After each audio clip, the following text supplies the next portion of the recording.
Hello everyone, welcome to mathematics. तो आज हम लोग सीखेंगे डिविजिबिलिटी रूल क्या होता है, क्योंकि डिविजिबिलिटी रूल अगर हम लोग जान लेंगे तो हमें एचसीएफ और एलसीएम निकालने में बहुत आसानी होगी।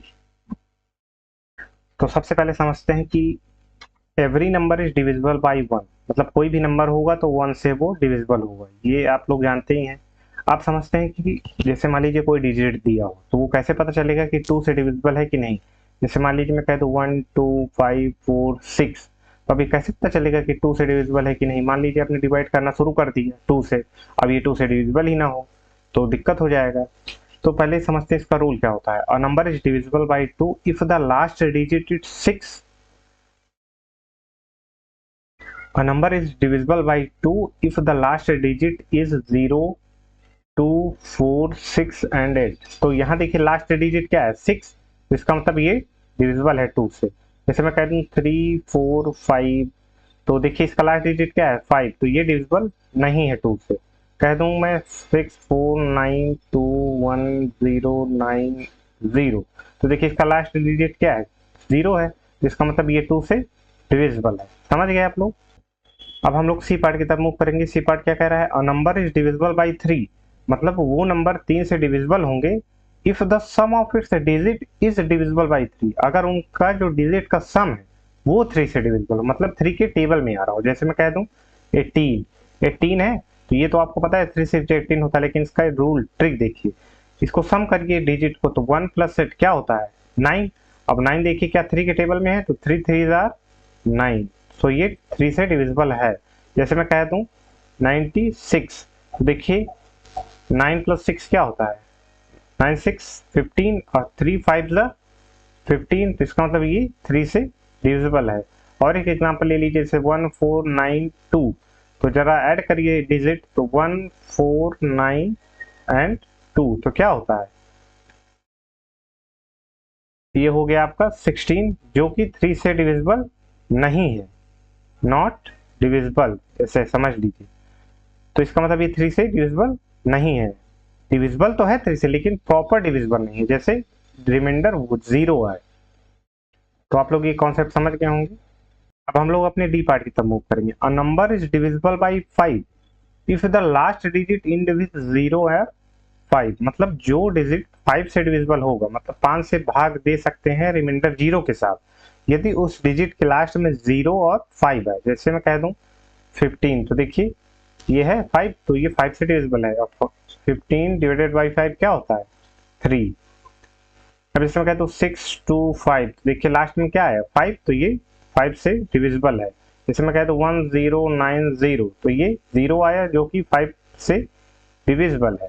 एंड कहते 16592, तो देखिए लास्ट में क्या है 2, तो ये 2 से डिविजिबल है, क्योंकि यहाँ देखिए क्या है 0 2 4 6 8, तो ये 2 से डिविजिबल है बट 5 से डिविजिबल नहीं है, क्योंकि यहाँ 5 नहीं है ना तो 0। अब जैसे मैं कहता हूँ 6510, तो देखिए 0 आ गया, तो ये 2 से भी डिविजिबल है एंड 5 से भी डिविजिबल है। It is divisible by 2 and 5। Got it. अब हम लोग चलिए 7 के डिविजिबल की तरफ मूव करेंगे। तो पहले 7 के डिविजिबल समझ लीजिए आप कैसे होगा। जैसे ई नंबर डिविजिबल बाई 7, ये थोड़ा ट्रिकी है। ट्रिकी क्या है, इजी है बहुत, आप लोग बस इसे समझिएगा। हमें इंग्लिश लिखने से इंपॉर्टेंट है कि कॉन्सेप्ट आना चाहिए। जैसे मैं कह दिया 1051, अभी 7 से डिविजिबल है कि नहीं, तो इसका रूल है कि जो लास्ट डिजिट होगा, यहाँ आप रूल लिखिए लास्ट डिजिट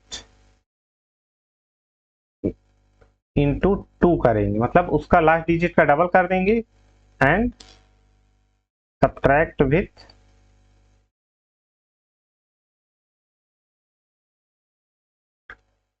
रिमेनिंग पार्ट, मतलब जो बचे हुए पार्ट से उसे माइनस कर देंगे। जैसे आप यहाँ देखिए 1 का डबल क्या होता है, 1 का डबल 2 होता है। अब 2 हो गया तो सब्ट्रैक्ट करेंगे, तो रिमेनिंग पार्ट क्या बचा 105, 105 माइनस 2, तो क्या हो गया 103। तो क्या चेक करिए 7 के टेबल में आ रहा है, ये तो 7 से डिविजिबल है कि नहीं है। चलिए 7 से देखते हैं डिविजिबल है कि नहीं। इसे कैसे निकालेंगे 103 डिवाइडेड बाई 7, तो 7 बन जा 7, तो यहाँ क्या आया 3 और 3। यहाँ से आप क्लियरली दिख रहा है कि 7 का कोई ऐसा मल्टीपल नहीं है जो कि 33 हो। इसका मतलब ये टर्म 7 से डिविजिबल नहीं है, not divisible by 7। Got it. अब हम लोग एक दूसरा एग्जांपल लेते हैं 103। तो अब यहाँ 3 का क्या करेंगे, डबल करेंगे तो 3 2 जा 6 होता है और रिमेनिंग पार्ट क्या है 10। तो 10 में 6 माइनस करेंगे, 10 माइनस 6 बराबर 4, जो कि नॉट डिविजिबल बाई 7। तो इसका मतलब वो नॉट डिविजिबल बाई 7। तो आपको यहाँ क्लियरली दिख रहा है कि 103 7 से डिविजिबल नहीं है। अब हम कोई ऐसा टर्म लेते हैं जो 7 से डिविजिबल हो, जैसे 113 ले लेते हैं। ये हो भी सकता है, नहीं भी हो सकता है, लेकिन एक बार चेक करने में क्या जाता है। 3 का डबल 3 2 6 और 11 माइनस 6 करेंगे तो क्या आएगा 5, जो कि डिविजिबल नहीं है। अब हम एक एग्जांपल लेते हैं जो डिविजिबल हो, 133 ले लेते हैं। तो यहाँ देखिए 3 का डबल करिए तो क्या आएगा 6। अब रिमेनिंग पार्ट क्या बचा 13। तो 13 माइनस 6 करिए तो क्या आ रहा है 7, जो कि डिविजिबल है। तो इसका मतलब 133 डिविजिबल बाई 7। यहाँ देखिए डिविजिबल बाई 7। तो मेजॉरिटी केसेस में आपको 2 3 5 7 की ही यूज होती है। अब हम लोग आगे की तरफ मूव करेंगे, जहां हम लोग सीखेंगे डिविजिबल बाई 11। डिविजिबल बाई 11, ये तो बहुत इजी है। आप लोग देखिए, हम जैसे मान लीजिए कोई डिजिट लिख दिया 2 3 4 5, तो पहले समझते हैं कि ऑड प्लेस क्या है, इवन प्लेस क्या है। तो देखिए ये 1 प्लेस है, लास्ट से गिनती करेंगे, शुरू से भी कर सकते हैं, लेकिन हम लोग लास्ट से प्रेफर करेंगे।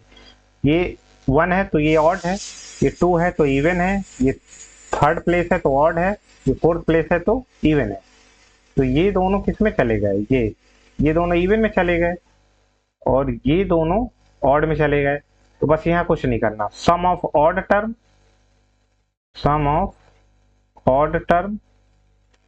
Minus sum of even term, बस यही करना है। और जो इनका आंसर है वो 11 से डिविजिबल होना चाहिए। जैसे यहाँ देखिए, तो यहाँ निकालेंगे सबसे पहले हम सम ऑफ ऑड टर्म। तो ऑड टर्म क्या है, ऑड टर्म में 3 और 5, तो क्या होगा 5 3 8। अब माइनस करेंगे सम ऑफ इवन टर्म, तो 4 + 2 तो क्या होता है 6। इसकी वैल्यू क्या आ गई 2।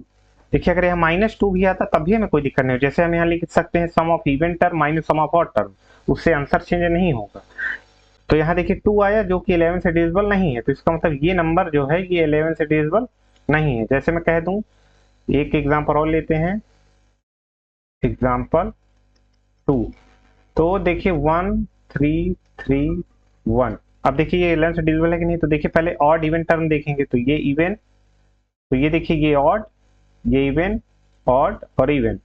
तो ये दोनों किस में चले गए इवन में, और ये किस में चले गए दोनों ऑड में। तो जरा करिए सम ऑफ ऑड टर्म लिखिए, सम ऑफ इवन टर्म। दिक्कत माइनस से नहीं है, बस वो 11 से डिविजिबल होना चाहिए। तो देखिए ऑड टर्म का सम क्या होगा 3 1 4 माइनस इवन टर्म का 3 1 4, जो कि वैल्यू क्या आ गई 0। और 0 तो सभी से डिविजिबल है, तो 0 11 से डिविजिबल है। इसका मतलब ये 1331 इज डिविजिबल बाई 11। तो गॉट इट। तो आज की क्लास में ही समाप्त करते हैं। इतने ही रूल हमारे आगे यूज होंगे और मिलते हैं नेक्स्ट वीडियो में। तो आगे हम लोग सीखेंगे कि एचसीएफ एंड एलसीएम को प्राइम फैक्टराइजेशन मेथड से कैसे निकालते हैं, क्योंकि ये हमारा एक क्वेश्चन बोर्ड में हर साल आता है। Thank you.